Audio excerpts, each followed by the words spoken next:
Welcome to the Cowtown Cats Lacrosse Podcast, where we talk all things Panther City Lacrosse Club. Now here are your hosts, Nicholas and Andy. Welcome everyone. This is the Cowtown Cats Lacrosse Podcast. I am Nicholas, once again joined by Andy. Hello. And yes, we are clean off another game in 2023. This one against the Rochester Knighthawks. And both teams came into this game kind of looking for some good momentum going into the new year. Obviously, with our first game, it didn't go as well as we'd hoped, but we were hoping to pick back up where we left off and give a good hard fight against Rochester and hopefully leave with a win. But yeah, so we went against the Rochester Knighthawks. Really good crowd again. I mean, it was fun it's fun to see these other arenas and kind of see the atmosphere there. But even before the game started, we actually had some good news for Panther City. Tyler Burton, who was out the last few games, he's one of our main face-off guys, was back from injury. Andy, I mean, we talked about his replacement in the last few games. I mean, it was kind of good to see him back on the lineup. Mm-hmm. Yeah, and especially seeing his whatever injury, lower body injury it was live, you thought, oh gosh, that might be something season ending. But Burton's a tough dude. It looks like he healed up and he did pretty well in the game. For sure. So we obviously had some good news leading in, but you talked about, I mean, this was kind of a good matchup coming into this game. Well, these were two of the best defenses and specifically the goalies in the league, and Nick Damude and Hartley for the Knighthawks. They ranked second and third respectively in their goals allowed average. Now, of course, it's not just the goalies doing that, it's the defenses that have played a big part in that too, making it easier for their goalies to stop the balls when they're coming at them. Right, and yeah, so, and we'll talk about that here a little bit more as we talk about the game, but yeah, the defense coming in had been playing good. I mean, Damude, again, we've talked about him a lot. He seemed to be having a good year so far coming in, even on the losing games. But yeah, so the game started. The face-offs, I think the face-offs were still hit or miss. Again, glad to see Burton back from injury, but it's still an area that we need to work on. But yeah, it seemed like a fast start for Rochester right off the bat. I mean, they made a pretty quick goal. And then from there, I mean, it was just kind of back and forth for a little bit. It seemed like, they were getting some more, again, the defense from our end. The defense was playing good, but at the same time, not playing good. So, we were able to like get up on rebounds and really like force some bad shots from them. But then at the same time, a minute later, we're allowing like a quick score or two, and then we're playing from behind. But yeah, I mean, I'd say the first positive of the game was Donville. I mean, Donville got the first two goals of the game, and He really came out and kind of, led the scoring for sure, obviously. Mm-hmm. Yeah, his first goal was off of a beautiful Phil Caputo pick where he just kind of cleared the way for Donville to get off a clean shot, and he snuck it right past Hartley. Yeah, and so, I mean, obviously a bright spot, getting the rookie some playing time in there and getting those goals starting for the night. Now, I will say this: something did happen in the first, and we might talk about it for a minute here, just because I think it was the first time I had kind of questioned like Panther City. I guess that's the best way to put it. But towards the end of the first quarter, we were down, I believe, like it was 4-2 or something like that.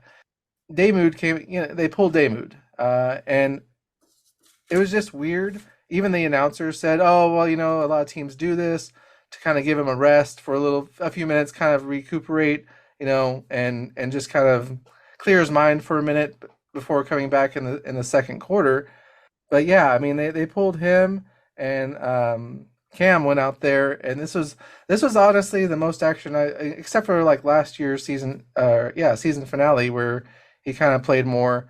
This is the most action he's had in the last 2 years, and it made me kind of wonder what was really kind of going on. I didn't think there was an injury or anything, But I mean, again, so you saw it. I mean, what were your thoughts about them pulling Baymood in there? Well, we know TK is a pretty hard-nosed coach, and he gets on his guys if he doesn't think they're doing well. And to his credit, Nick Damude has had a great season, but I can see where coach is coming from because you really don't want to give up 5 goals in any quarter, especially the first quarter, because that'll dig you up into an early hole. And I know sometimes maybe Damude's activity level or body language isn't what the coach really liked, and he was hoping McLeod would come and give them a spark, and you have to live with the results, whatever they may be. So I can see what he was getting at. I think while Damude was in there, of the 11 shots on goal that he had to defend, 5 of them got through. So that's Yeah. the credit to Rochester. They were playing great, and the defense probably wasn't helping Damude out as much as they have in their wins. But yeah, it did seem a bit premature. Though again, coach is coach. I mean, yeah, yeah. Obviously, you have to do, have to go with whatever the coach decides. It was really weird. And then they started the second, and they just honestly they kept David on the bench the rest of the game. And Mm-hmm. it was my first time watching a game, and I was just like, I really don't. I understand it, but at the same time, I don't understand it. Damoud has been the highlight of the year so far. I mean, he has been their ultimate bright spot out of their 4 games, and I don't know, just to pull him just kind of seemed off to me. So yeah, like you said, the first quarter ended with them down 5-2, and the second quarter just unfortunately was a little bit more of the same. I mean, the Rochester offense was playing really good. Their defense was really playing really good, forcing some bad shots from us. Right. We couldn't get anything going offensively or defensively, and I mentioned just to you on the notes. I mean, it seems like whenever we're down, it's hard for us to get out of a hole this year. Yeah, I don't know that in the 2 wins. I don't believe. I know the second game against Las Vegas, we never had a deficit. The first game, I think we started out with a deficit, Right, but right, with their goal right out the gate. yeah, but yeah, they were able to settle down pretty quickly after that. However, Rochester just kept their foot on the gas pedal, both offensively and defensively. I felt like so many of Panther City's interior passes near the net, where they'd get the best quality shots, were either disrupted by Rochester's pressure or just a little bit sloppier than we would like in order to generate good shots. Yeah, and that was kind of the story of the game, unfortunately. So at halftime, we were down 10-5. The second half, you would think, coming out from halftime, everybody's a little bit rested. Everybody's, maybe a little bit in higher spirits, but it just Rochester, like you said, they just kept their foot on the pedal, honestly. And no matter what we did, our offense couldn't get going consistently.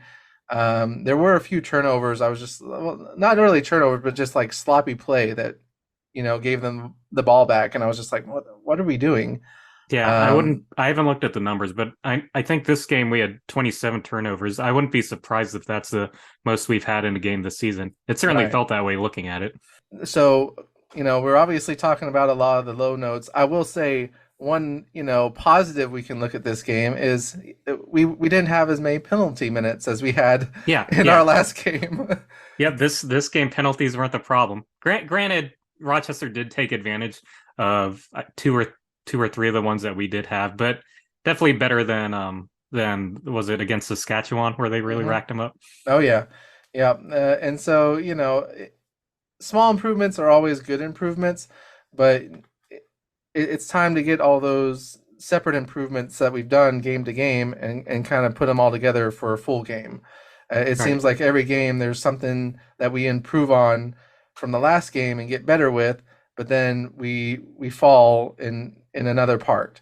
So it's like you have good positives, but you also have negatives that pop up every time. So I know it's still early in the season, and obviously you can't judge a team solely on 5 games, but it does seem like the better we get in areas, the worse we get in some areas or in other areas. Right. So we'll see how that goes as the year goes on. But yeah, penalty minutes were down. Other highlights from the second half. I mean, my guy Nate Grinnan, he went in there. He had a highlight goal. I was just like, heck yeah, get in Yeah. there. I mean, he's a scrappy player, and the way he just kind of pushed through everybody, and like the foot was right on the edge, and he got that goal in, and I was like, man, that's awesome. And then Donville with his first hat trick in the NLL. I mean, that was kind of a special night for that. You just kind of wish there was more positives than that. Yeah, absolutely.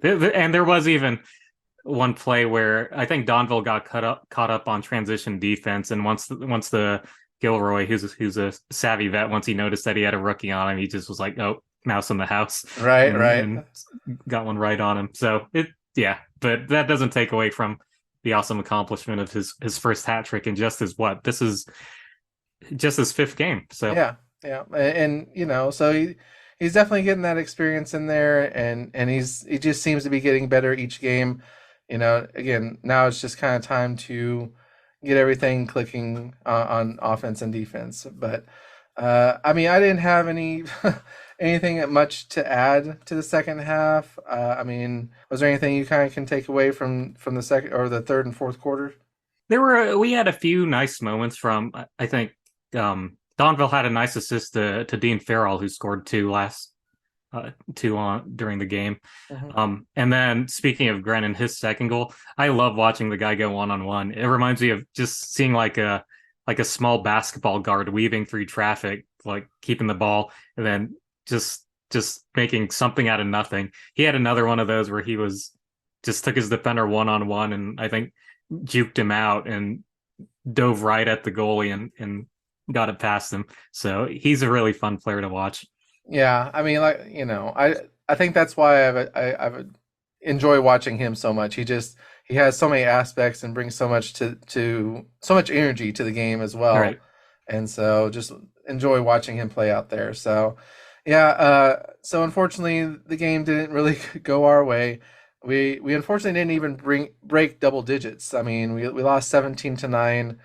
Honestly, for me watching, it just wasn't a good game overall. And you can obviously build from that and learn from it and move on, which obviously, that's what teams do. Okay, this game, let's flush it down the toilet and let's move on to the next one. And that's what they have to do with this one. They cannot sit there and look at this game and think to themselves, wow, I can't believe we just did that. Yeah. So, I mean, it'll be interesting to see where they go from here. But yeah, losing the game, unfortunately, is 17-9.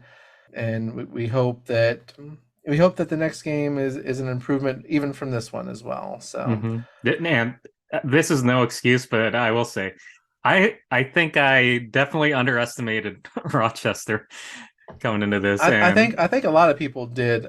You looked at their record, like you mentioned last week. You looked at their record and they're 3-0, and you're like, okay, they're 3-0, but the teams they went against aren't really putting up big numbers, and they're not really having high records right now. But it's hard to tell this early in the season exactly what kind of a 3-0 team they are. And we went in there and we found out. We found out that they're a team not to be reckoned with right now. Yeah, you were like, oh, that's why the other teams haven't done that great. I'm like, okay, this makes sense. They completely shut them out sometimes. So, yeah. So, hats off to Rochester. They are obviously on the way to a good season. So improving to 4-0. Well, we go from that to our, we brought in this new segment last week, and we're continuing it this week. It's time for Mr. Andrew's Stats of the Game. Mr. Andrew? Thank you, sir. Well, I have a few to bring up. You briefly mentioned face-offs earlier. We did actually finish over 50% on this game, 15 of 29, so right above that threshold. Burton coming back probably helped out.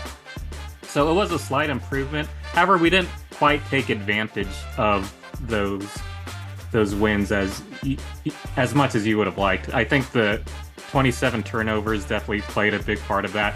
And also, again, there's a certain sort of, I guess, a physicality difference from seeing Rochester guard our guys to where they it seemed like they were just kind of getting pushed around and disrupted a bit too easily at times.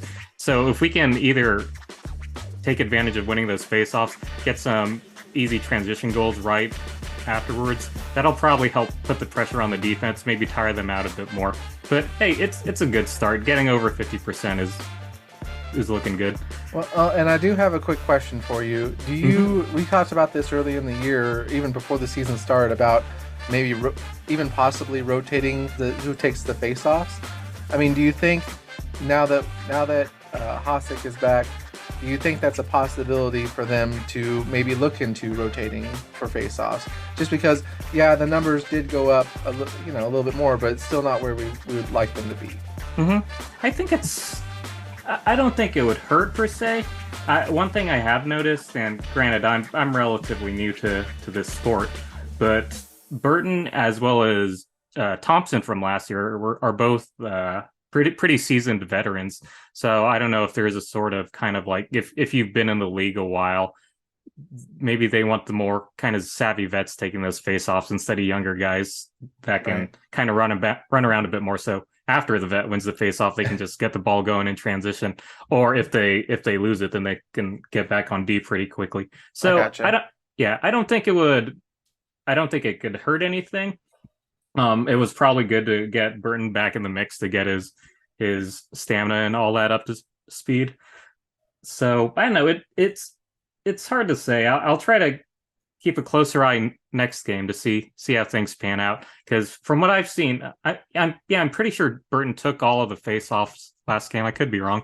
I'm pretty sure he did too. I mean, I didn't really see any change that later on in the game. So, but yeah, so we'll see how that kind of goes again going into the next game and kind of games past that.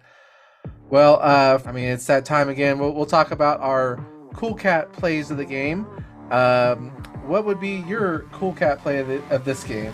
3 really stuck out to me. I guess I'll go through them in order. So I guess number 3, I really love seeing transition goals. And Joss Medeiros had this great goal in transition in the second quarter where he pretty much looked like a hockey forward. Just like swinging, hitting a puck into the goal. So that was my number 3 in quarter 2. We touched on it already. Grennan going one-on-one, kind of faking his defender out, and then having another excellent diving goal. But my play of the game was probably Patrick Dodds to Dean Farrell in the second quarter. Dodds faked a shot. Instead, he got it to Farrell, who was right in the corner. And he was able to sneak past Hartley before he could react in time. And so I'd say that was my play of the game. And there's a little bonus to that.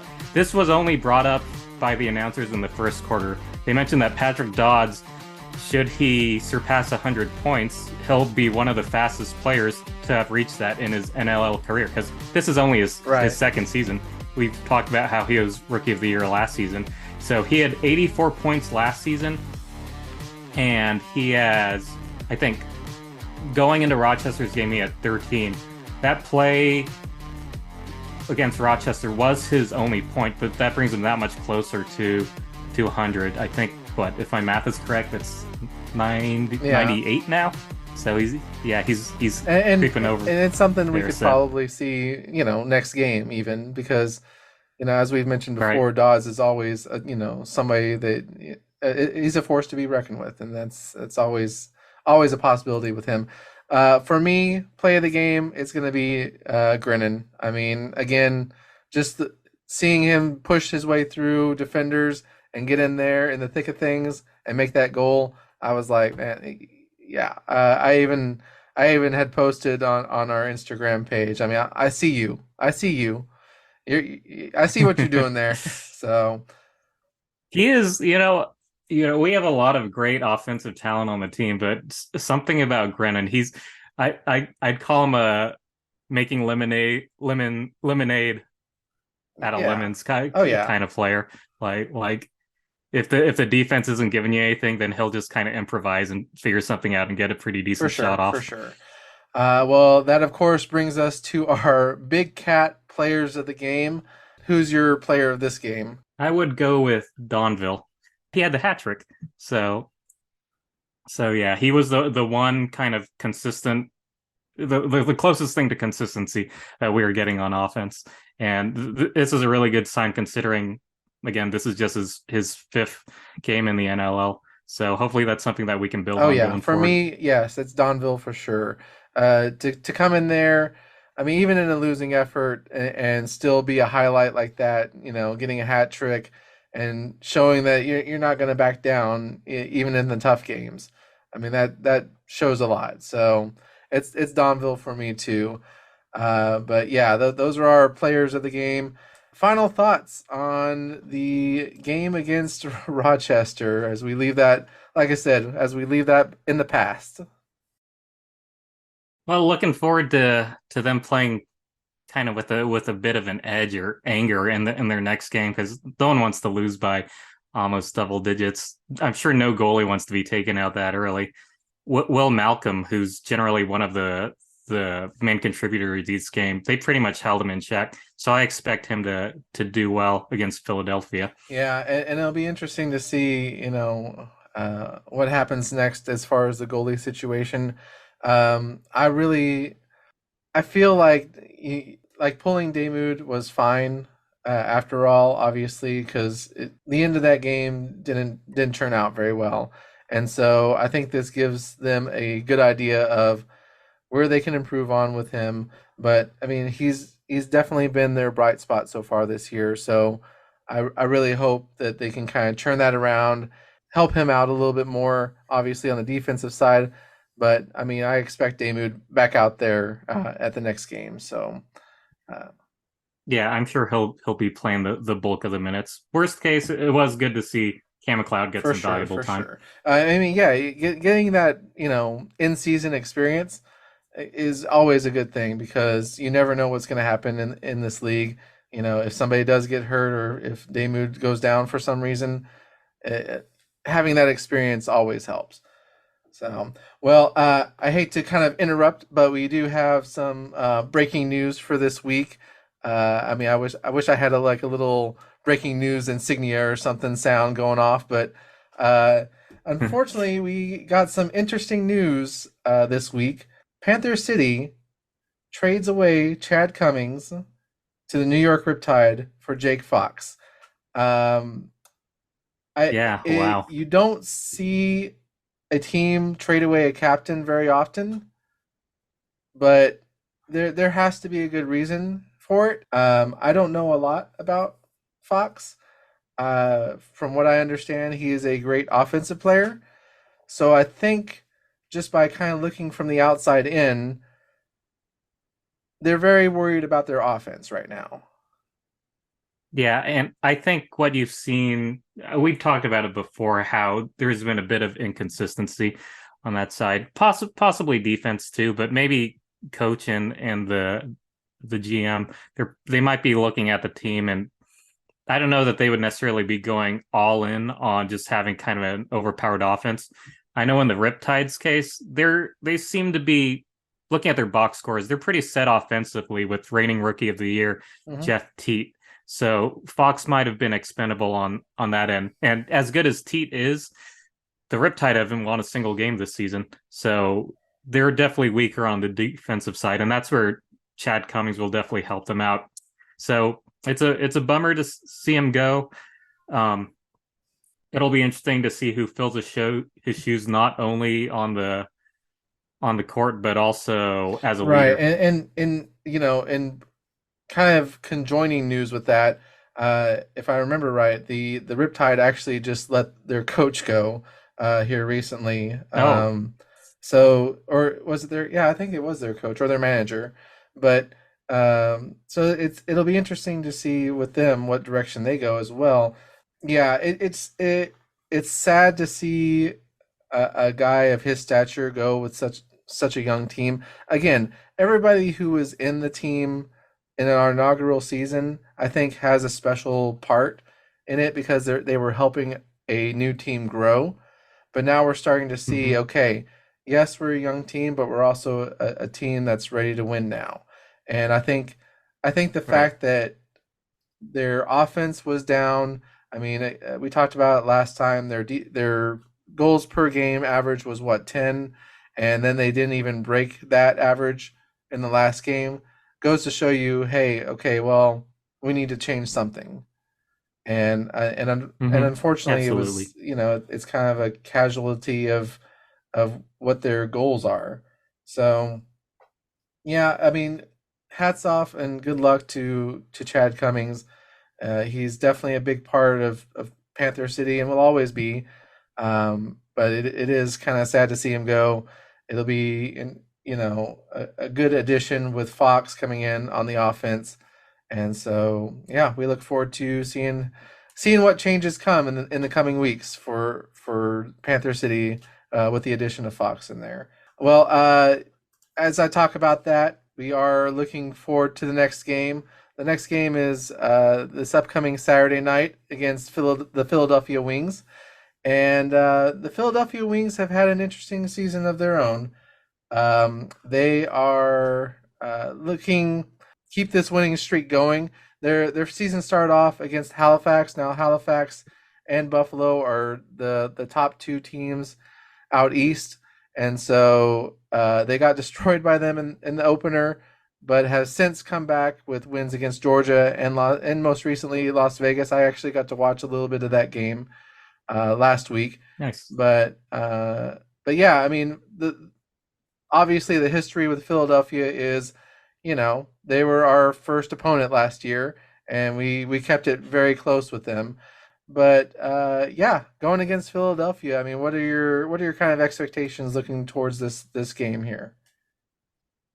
I'd say we're both kind of in the same boat, even though the records aren't identical. Obviously, they want to get that much more over 500, whereas we want to get back to it. I think they're in the opposing Yeah, conference, if I'm yeah, not mistaken. Yeah, they're in the East. So I'm expecting a bounce back from us.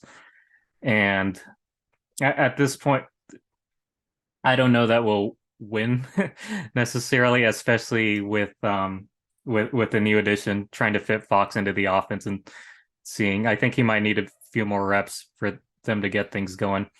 But at the same time, Philadelphia's hasn't exactly been dominant, so I think there's a real opportunity. yeah. I'm hoping for another hard fought game as always. I mean, that's one thing you're going to get with Panther City.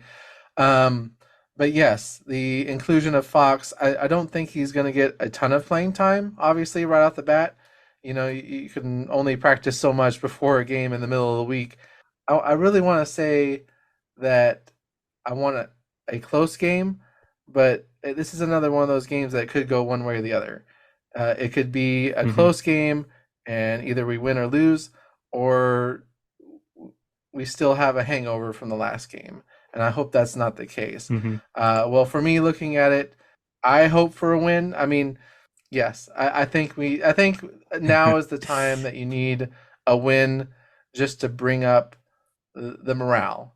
You know, the last few games have not gone our way in the most in the last one in the most epic sense, uh, and so you need something to build back on and build back up on and get back into the win column with it. So yes, I'm going to pick against Philadelphia. I'm going to pick a win. I'm going to say the defense finally gets things together, and I'm hoping for I'm going to say a 13-9 win. I say we finally get over that double digit hump and surpass our average for goals per game.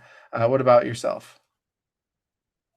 I am also. I got to be always with the Right? glass half full. I think we're gonna break our 3-game losing streak with a 10-9 win in Philly. Okay, 10-9. So our defense shows up in both of our minds and gets things going. I mean, like we've said before, there's something that we improve on each game. So hopefully this is the game the defense kind of comes back to form. Hey, anything can happen. But yes, Yeah, I don't expect Damien to have that sort of first quarter again. And I'd like to think that loss against Rochester was the kick in the pants that the team needed to help Yeah, right the ship. and I hope so too.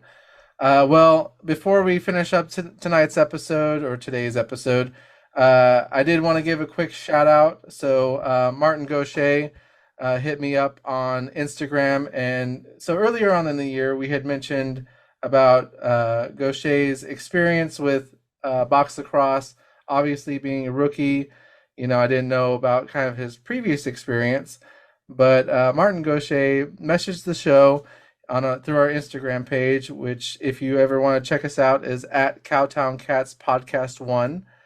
And he was just letting us know that, he enjoys the show, but that Gaucher has been actually playing lacrosse, box lacrosse, since he was 4 years old, and has been in minor league teams for a while now. So it's good to know that he's had those reps and he's had that experience that he obviously is bringing into the NLL and doing an amazing job with. Yeah. Shout out to you. All right. Well, we hope that this week comes with a win. We hope that this week comes with a good game. A good game and a win together would be amazing. And we hope that Panther City can kind of get back on track for what we had hoped for this year. But yes, before I forget as well, me and Andy, like I said, we have our podcast. We have our pages on Instagram and Facebook. Please keep an eye on that. We are planning on having a watch party for this upcoming game this Saturday. The plan is to meet up at a place in Fort Worth where, others can come and hang out and watch the game with us. The exact place, we have narrowed it down to a place. We just don't know exactly which place we're going to be at. So be sure to follow us on Facebook and on Instagram, and we will find that information on there. But yes, keep a lookout, keep a listen out. We plan on having a watch party this Saturday for their game against Philadelphia. Andy, thank you once again for everything. We hope that this week, like I said, comes with a win. But for once again, thank you for listening to the Cowtown Cats Lacrosse Podcast. I'm Nicholas. And I'm Andy. And we'll see y'all later. Cheers, y'all.